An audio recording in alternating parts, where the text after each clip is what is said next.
বিশ্ব অর্থনীতিতে নতুন পরিবর্তনের ইঙ্গিত দিয়েছে চীন। মার্কিন পণ্যের ওপর অতিরিক্ত শুল্ক স্থগিত করার ঘোষণা দিয়েছে দেশটি।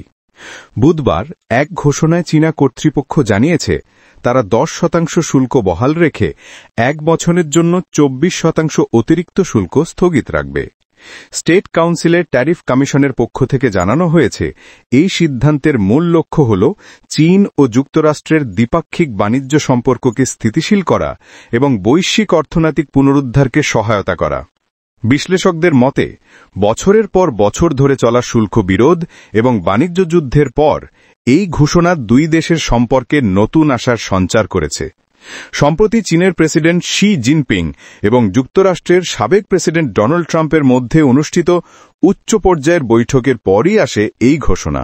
বৈঠকে তারা বাণিজ্য, প্রযুক্তি এবং আঞ্চলিক স্থিতিশীলতা নিয়ে আলোচনা করেন। যদিও বৈঠকে কোনো বড় চুক্তি স্বাক্ষরিত হয়নি, তবে বিশেষজ্ঞরা বলছেন এটি বিশ্বের দুই বৃহত্তম অর্থনীতির মধ্যে উত্তেজনা কমানোর এক নতুন কূটনৈতিক প্রচেষ্টা। এদিকে চীন মার্কিন কৃষিপণ্যের ওপরও শুল্ক হ্রাসের ঘোষণা দিয়েছে। 10 নভেম্বর থেকে সয়াবিন, ভুট্টা এবং মাংসের মতো কৃষিপণ্যের ওপর সর্বোচ্চ 15% পর্যন্ত শুল্ক প্রত্যাহার করবে বেইজিং। বিশ্লেষকদের মতে এই পদক্ষেপের ফলে মার্কিন কৃষকরা যেমন লাভবান হবেন, তেমনি খাদ্যদ্রব্যের দাম কমে উপকৃত হবেন চীনা ভোক্তারাও। চিপ রপ্তানির ক্ষেত্রেও শিথিলতা আনছে চীন। বলা হচ্ছে প্রযুক্তি রপ্তানির ক্ষেত্রে এই পরিবর্তন দুই দেশের পারস্পরিক নির্ভরতা বাড়াবে এবং বৈশ্বিক সরবরাহ চেনকে আরও স্থিতিশীল করবে।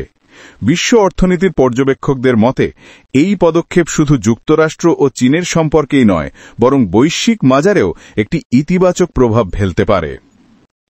চীন মার্কিন পণ্যের ওপর অতিরিক্ত শুল্ক 1 বছরের জন্য স্থগিত করার ঘোষণা দিয়েছে। প্রেসিডেন্ট শি জিনপিং ও ডোনাল্ড ট্রাম্পের আলোচনার পর এসেছে এই সিদ্ধান্ত।